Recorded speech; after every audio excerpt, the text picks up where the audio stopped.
Okay guys, hi, welcome back to my channel. My name's Kalizia. You're gonna hear the same thing in a second.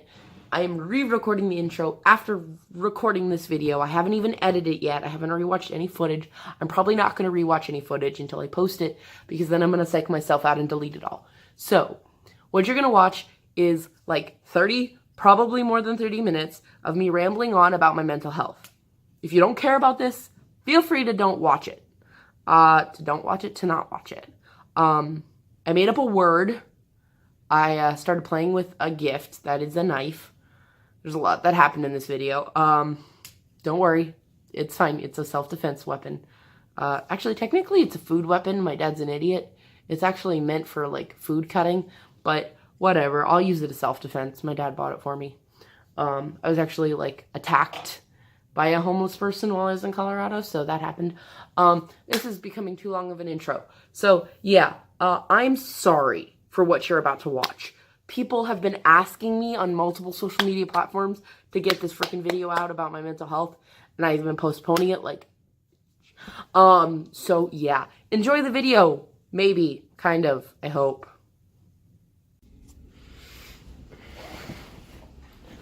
Alright.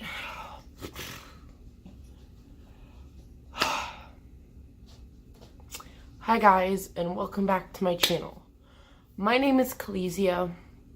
If this is the first video you are watching of me, please go watch something else first. If you are a returning viewer, anything else, just go watch anything else but this first. Please. I mean, you don't have to, but I'd rather you would. If you're a returning viewer, or have been my subscriber for a while, you will know that this is a video long time coming. I might have mentioned in a previous video that I did make a mental health video on my old channel, but it's private.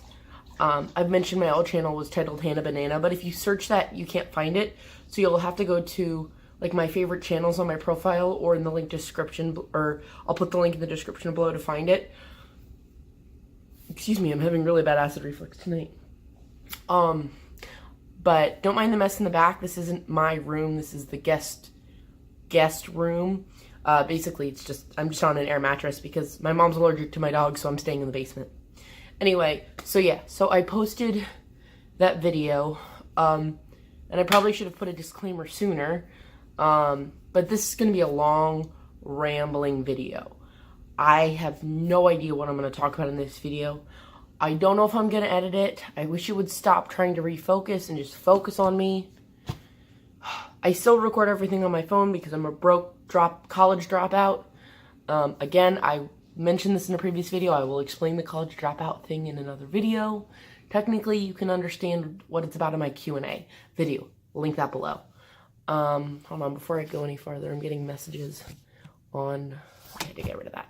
You know, on Facebook Messenger on your phone, you can have like the little icon on the side. I just had to clear that.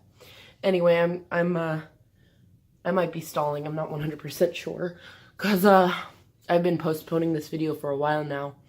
I mentioned in my Why I Need a Service Dog video that I recorded this and then lost all the footage. Oh, hello. Nice of you to join us, sir. So it was really difficult to sit down and record it once. Because I spent an hour recording it and there was a lot of like jumbled mess of me crying, and it was just a lot. So I know this is going to have to be edited. Hopefully this is under 30 minutes long, but honestly, I don't think it's going to be.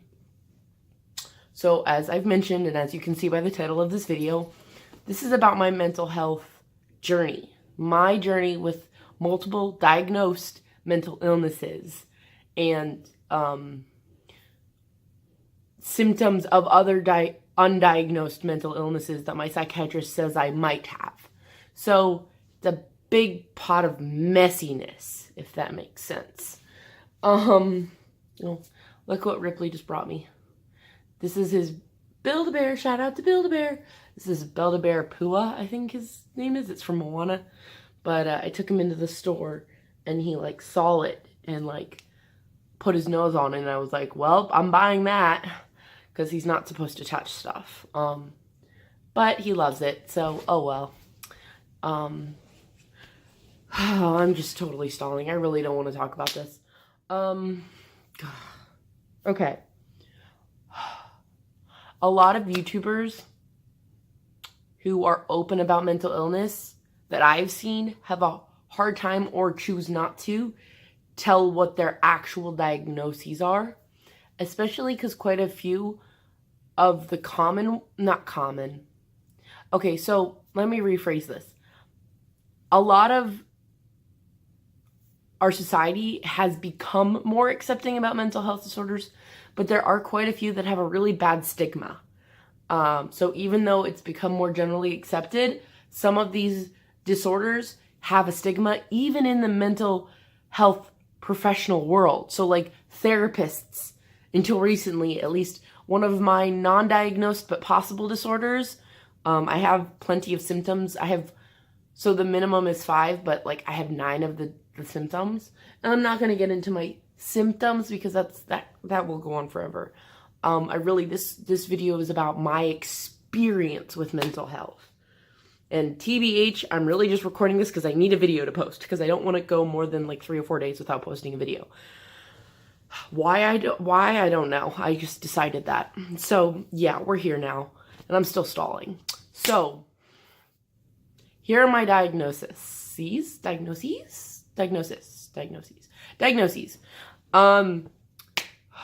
The ones I'm actually diagnosed with: ADHD, major depressive disorder. I had to think about that because I also have a mood disorder. And major depressive disorder sounds like my mood disorder, which is disruptive mood dysregulation disorder. Lots of D's. There's even a lot of D's in ADHD. Why are there so many D's? Who cares about the letter D?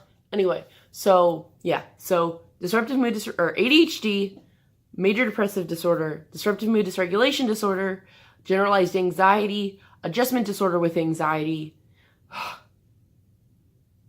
There's like 2 more, but I don't keep track of them all.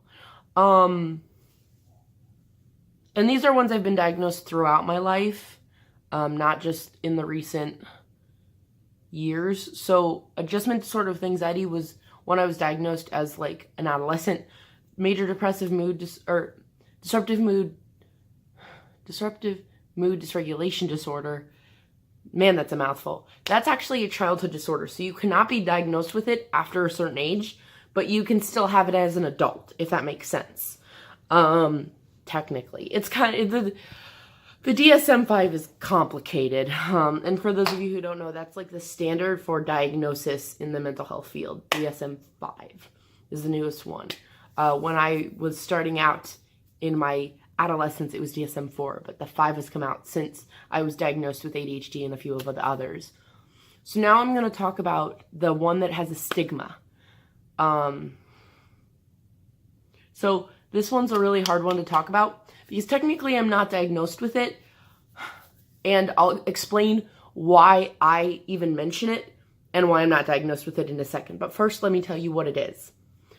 Borderline personality disorder. There's a lot to unpack here.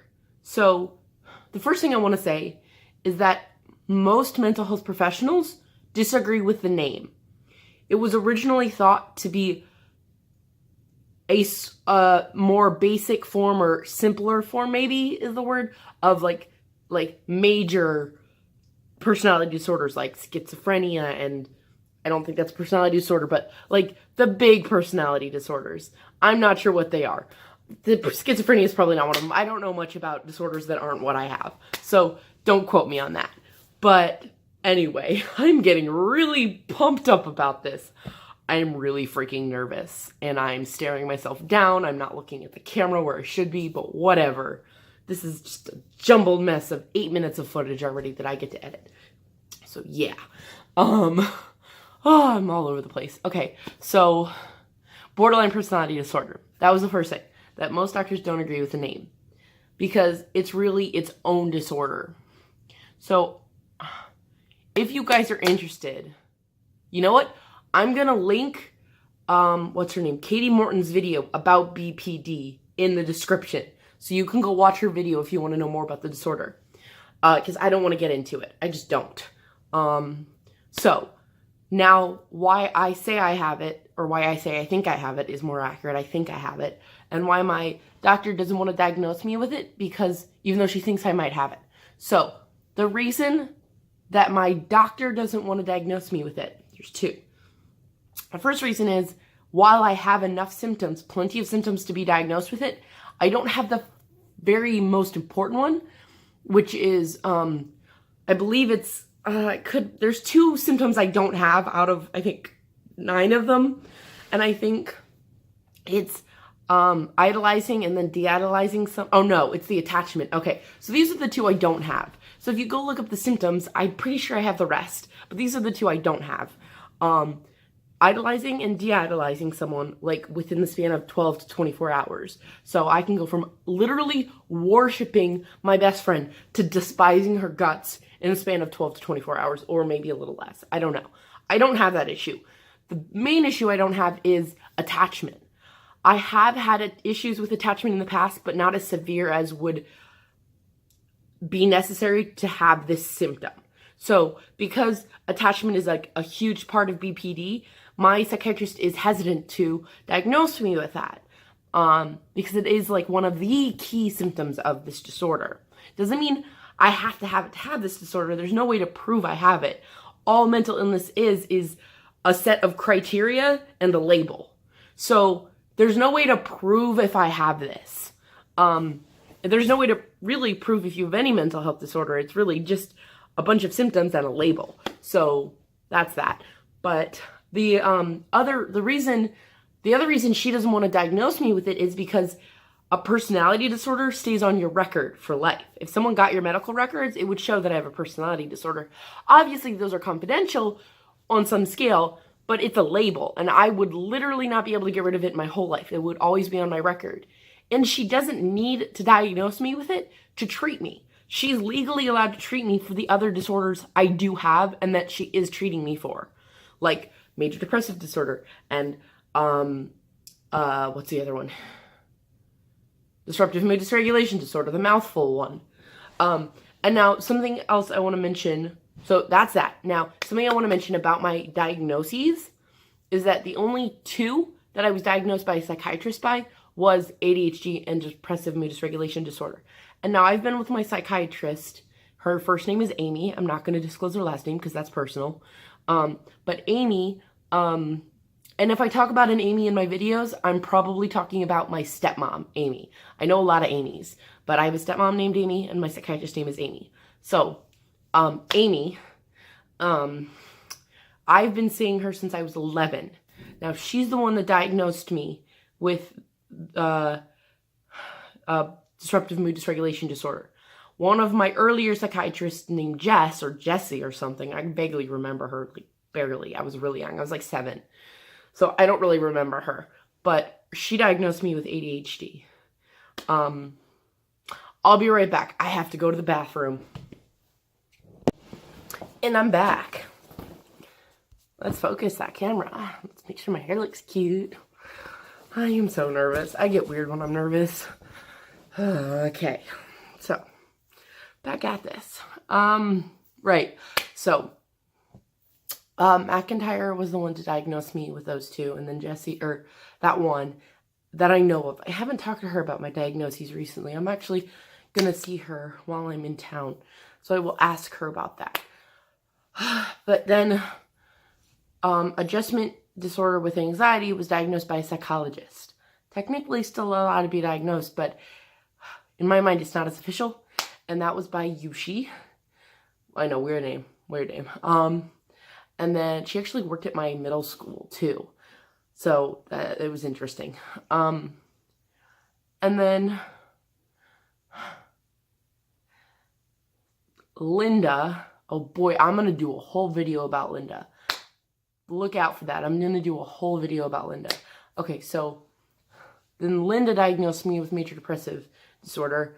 And then Sarah diagnosed me with generalized anxiety. Yeah. So not all of my diagnoses were by the same person. And then, okay, and then when I was in the hospital, I was unofficially diagnosed with borderline personality, or not borderline, bipolar type 2, which I do not have. I don't agree with that, and my psychiatrist of 11 years now does not agree with that. As I said, I've been seeing her since I was 11. I'm 22 now, so 11 years. 11 years. So my psychiatrist of 11 years does not agree with that, so I do not have, I just don't. Not that I wouldn't, okay, I don't want to sound like a dick. So I have friends, okay, this is going to sound so horrible, but I have friends with type 2 and borderline bipolar type 2. So I'm not saying that it's horrible, but it is kind of horrible to live with. I just personally am very grateful I don't have it. I just wanted to say that because I felt kind of like a dick being so pushy about not having it. I'm sorry. I'm really nervous. This is probably horrible. Most of this picture is just freaking the background. You can't even see me. I actually have you guys freaking propped up on a windowsill. This is not to the outside. That's actually to the basement. In some of my previous vlogs or videos, and I think my Hannah Vents About Life episode 2, you can see the room back there because it's lit up in those videos. But I know I'm just stalling. Okay, so I don't even remember how long the last video is before I had to go to the bathroom. But we're already 3 minutes into this clip, and I know I was doing that other one for a while. So I really need to get to the point of how I experience mental illness, because that's really important. It's not something that's easy to explain either, so please bear with me. No bear pun intended.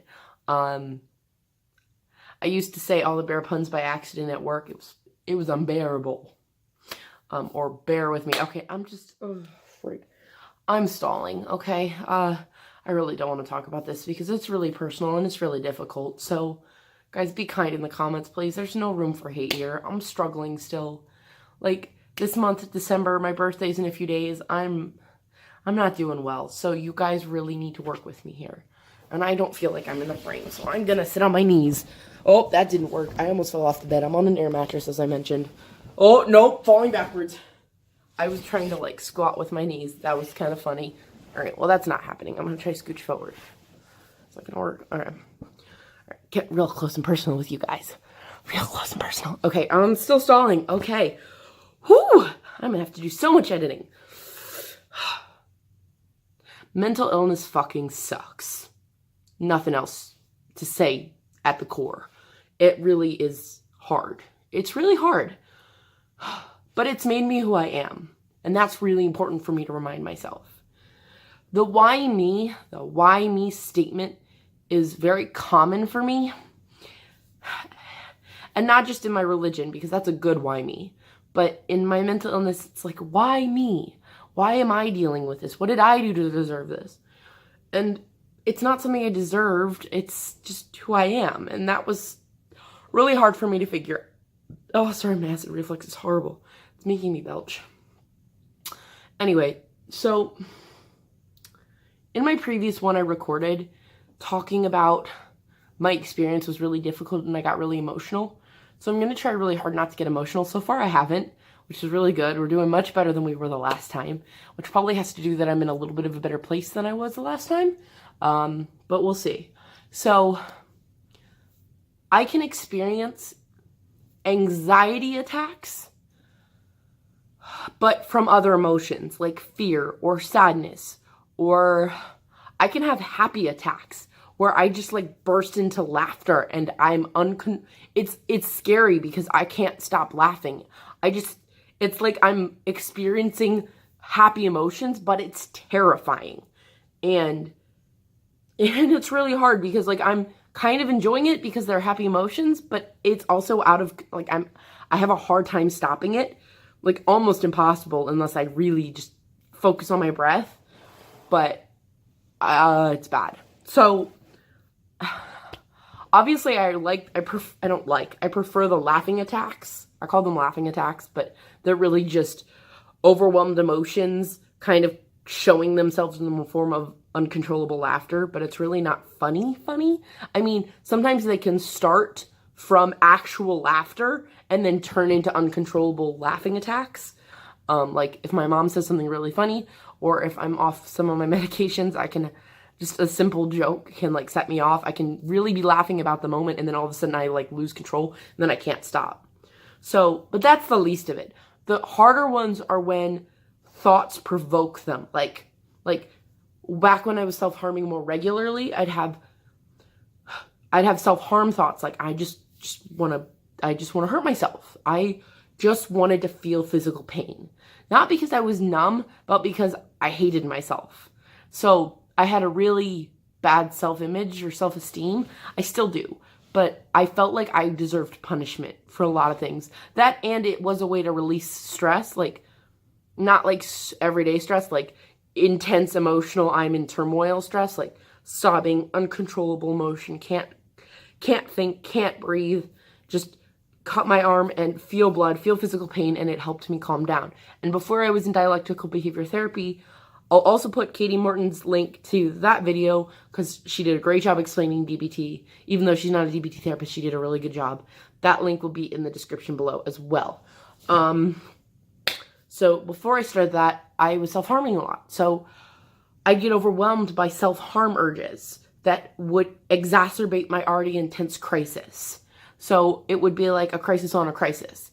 And I use the word crisis pretty generally. So a crisis for me that I'm talking about in this moment is just intense, overwhelming emotion. I can be in suicidal crisis where I'm actually suicidal, which has only happened once in my life, where I call it a suicidal crisis. And when I was hospitalized in March, and I can also be suicidal. But if it's not a suicidal crisis, like if I'm not actually in crisis about it, I can have suicidal ideation, which can also trigger those fears and anxieties and sadness and overwhelming emotions that I can break down into sobs, and I just will literally rock on the floor. I'll have my knees up to my chest and just rock and just be crying and rocking like this, and I can't do anything. And that's why I've got that little butt head, literal butt head, right there, who I love very much. He's been doing really well in his diversion task training. At least once a day, if I don't have an actual anxiety attack, I will have a fake one. Like I will do the actions of whimpering and inhaling and jittering and shaking and treat him for helping me. Like all he has to do is come to me, paw me, lick me, rub up against me. He's not really ready yet for deep pressure therapy training, so we'll get into that later, but I'm getting off topic. Yeah, so that's how I can experience like anxiety attacks. That's how they feel to me. Now, part of growing up with these disorders is that I always felt inadequate. So not just inadequate as a human being, but inadequate in my efforts, inadequate in every aspect of my life. And that played into nothing will ever be good for me, and I'm a failure. So those are three key things about me. I always felt inadequate growing up. I don't feel that way anymore. The failure mantra, which is like or script is another term for it in the mental health world.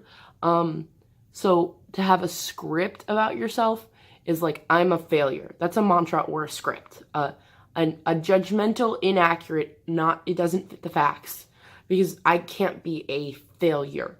I can have failures where I have not succeeded, but that doesn't make me a failure, period. But that was something I really didn't believe for a long time, and my therapist, Sarah, and I spent a friggin' long time on that. But those combinations of things, I have this sabotage issue where when things go well in my life, I purposely screw them up to make myself feel worse, because feeling horrible feels more safe. It feels more comfortable. In my 22 years, a majority of my time was spent depressed, sad, anxious, or fearful. So to be happy, content, joyful, all those positive things for more than a short amount of time triggers me into fear that I need to screw it up before it screws itself up so that I have the control. And the way I help myself fight those urges to sabotage is imagining that urge as a little scared girl. Me, as I imagine what I used to look like in pictures and what I remember seeing in the mirror as a little girl. I imagine her and I comfort her. I comfort myself. It's a mental imagery that I use to help fight those urges. Wow. I think I was trying to say sabotage and urges and it came out urbages. I love that. I'm going to keep that in the video. Urbages. Urges, not urbages. Yeah, so I lost my train of thought. That was kind of funny though. And now I'm stalling again. Oh, this is going to be such a friggin' long video. So yeah, you know what? Screw it. I'm not going to do any editing except to put these two clips together of when I went to the bathroom. So you guys are lucky because I am really going to open up to you guys with this. I usually don't show this much of me. I'm actually quite embarrassed about what I'm saying right now, but I am committed. You are seeing this and I am committed. I did not crop anything out of this, but we're not even halfway done. And my phone's going to run out of video recording storage in like 4 minutes. So let's try to wrap this up. If not, I will record another clip after I delete footage of other videos that I have not deleted. So yeah. Oh, P.S. My mom blow dried my hair today. Isn't it cute? I'm sorry. Oh, stalling again. Yeah. So, yeah, this is going to be a long video because of that, but I think it's like better for me to be honest with you guys and not crop out things I'm embarrassed by, because part of this is being real with you guys and this is what I experienced. So yeah. All right. 3 minutes left. 3 minutes and 20 seconds left before my phone runs out of storage. So I have that issue with sabotage and trying to figure that out. And now part of the thing I do to sabotage is create lies. I am a really good liar, which is really bad, and it's a sin. It's a sin that I am working on immensely, and I repent for daily. But that being said, it's still a work in progress. I'm working really hard on lies, and now I have a lie journal. I don't have it here, it's in Colorado. But I actually have a journal of all the lies I've told in the last, I think I started it 2 weeks before I visited here. And now they can be small lies, like, for example, I go to work and my friends, or my boss, or my coworker, she's not really my boss. She's kind of my boss, but not really. Anyway, she says, "What did you do this weekend?" And I said, "Oh, I went to the movies," but I didn't. I just made that up. And it's like, they just roll off my tongue without thinking. And it's those lies I write down. I write down bigger lies. I write down, omniscience, like when omniscience? No, it's omissions, not omniscience. We're talking about omniscient. Like all-knowing is what that word means if you're not sure. We're talking about that at dinner. But I mean omissions, when you don't say something you should say. Just because, I mean, for me an omission is kind of a lie too. Because if you should say something and you're just not, that's lying to me. So omissions and lies are both in this journal. But then there are bigger lies. Lies that I haven't even told the truth about yet. That are literally building my life up. Like, there are parts of my life that are built around lies. Not like if the lie came out that would cripple my life. Nothing like that. But it's lies that, like, okay, I'm going to get really personal about this. And this is an older lie. It's not one that's really relevant anymore. But it's a lie I didn't just tell other people. It's a lie I convinced myself was true. I had a really bad encounter with a guy who I knew in high school. We were on the same bus together. I really hope he doesn't see these videos. I really do kind of want to reach out to him about this though. But if he sees this, he sees this. I'm going to use a different name, but we're going to call him Luke. Because I don't know anybody named Luke yet, as of now. As of the recording and posting of this video, I don't know anyone named Luke. I'm going to have to pause this video and come back in a second and finish the story about Luke. So give me a second to delete some footage. I'll be right back. And I can barely be seen. Okay, now I've got 19 more minutes of recordable storage. I really hope I don't use all this, but I might end up making this a two-parter, but we'll see. So, I'm sorry you guys can see the reflection in my glasses. I can't really help that. Sorry. I need to be able to see. I can kind of see, but like, I'd rather have my glasses on, so. Sorry, not sorry. So, yeah. So, Luke. Let's talk about Luke. Luke was a kid I was on the bus with. He was a really nice guy. Little chubby, but a nice guy. I mean, he was, but I have nothing against that. I'm chubs too. So I'm just getting something to play with in my hand. So I made a bad choice. I agreed to do something sexual with him. And this, I should probably say, PG warning for my young viewers. This gets kind of graphic. Not super graphic, but if you don't know how babies are made, stop watching. That's what I'll say. Everybody who doesn't know how babies are made is now going to watch this part, if you were already watching. I'm not telling you how babies are made. I'm just, disclaimer, I'm just telling you what happened to me. And I'm going to be a little bit vague. So I made a bad choice, and I agreed to let him do something that ended up being really violating, and I didn't like it. And he stopped as soon as I said stop, in reality. But I convinced myself that he raped me. It felt like I felt like, and this was back when I was seeing Linda. There's a lot of stuff I could go into with Linda, but we're going to make that another video. Probably going to record that right after this. I might change my position because my legs are falling asleep, but I don't want to move right now. So, yeah. So I was convinced he raped me. And I made up this whole rape story lie to Linda. And it was a total lie. I made it all up, which goes back to the lying thing. Like, I felt like I had to justify my emotions. I felt violated. I felt taken advantage of because I agreed to one thing and he did something else. But I technically said yes to everything he did. I just didn't know what it would entail. I didn't know how painful it was going to be. I didn't know how I would feel afterwards because of it. And he didn't share this. He was quite a bit older than me. And technically we did stuff before I was 18. Not actual intercourse or anything, but other things we did, like sexual things, before I was even 18. And he was over 18 at that point. So I'm not sure how that works if it's not actual intercourse, but who knows. So technically he really shouldn't have done that. But it's not like I was against it. I was I was fine with it. I was still very young, so like not sure how I'd feel about things. I was kind of just getting my feet wet in sexuality and stuff and all that kind of stuff. So my dog's kicking me in the back right now. He was just kicking me. Look at how he sleeps. He genuinely sleeps like that. Can we just admire his magnificent sleeping position real quick? I just can't. Okay, you guys just saw what I was playing with, but don't worry, I'm fine. For those of you who don't know, you saw it was a blade.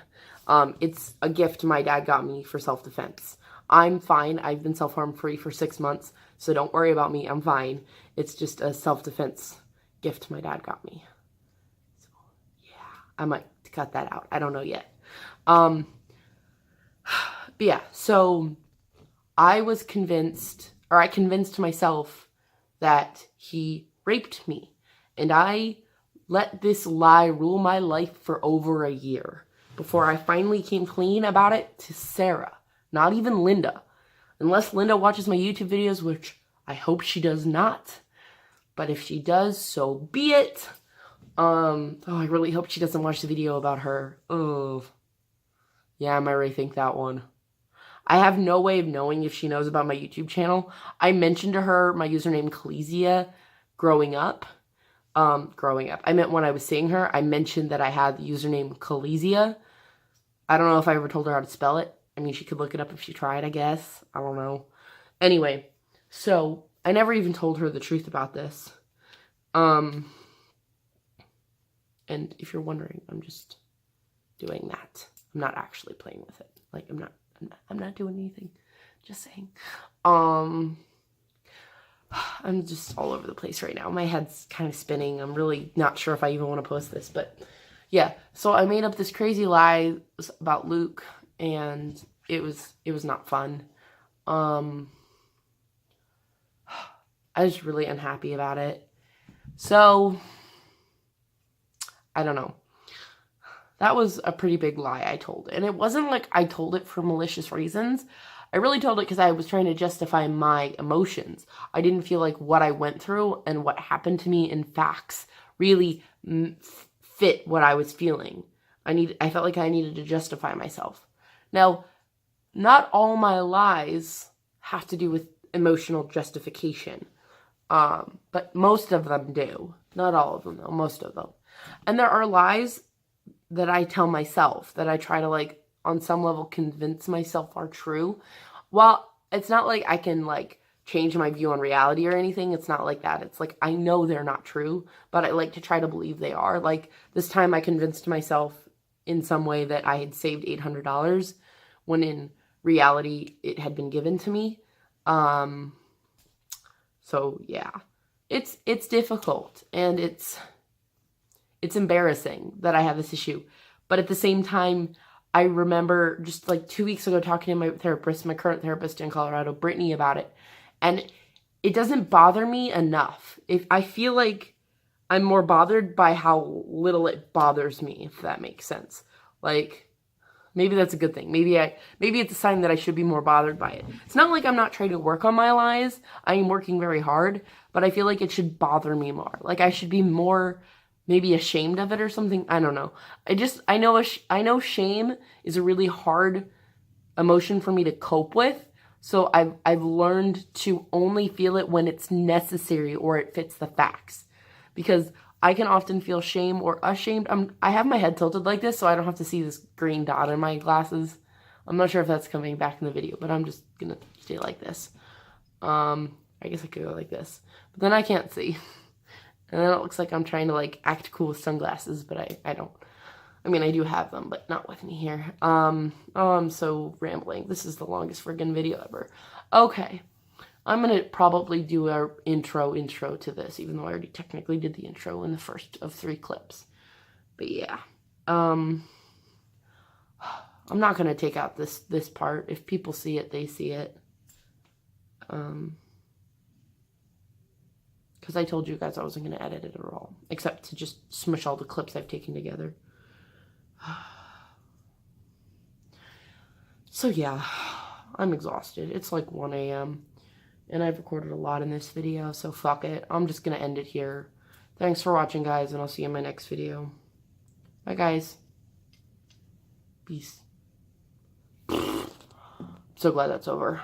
Alright, guys, so I decided to do or record another, I keep wanting to call it extro. What the frig? Outro. So yeah, sorry that was a jumbled mess. It was a mess. But I'm not recording this again. So this is the only footage of me talking about mental health y'all gonna see for a while. And I'm gonna record for a while. So I hope you guys enjoyed it. If you did actually watch this to the end, or if by some miracle you actually enjoyed it or found it helpful in some way, please leave a like. I doubt I'm going to get any likes on this, but if you did, by all means, leave a like. Please don't leave a dislike. I mean, if you want to, do it, but it's kind of shitty. I mean, this was a really hard topic, so do whatever you want, bro. Not going to tell you what to do. I mean, technically, I am asking you to do something, but I'm not going to force you to do anything, obviously. I'm just rambling on again. I'm so tired. I'm going to go to bed, so I'll see you guys in my next video. Bye, guys. Oh, don't forget to subscribe. Bye. As my phone falls down.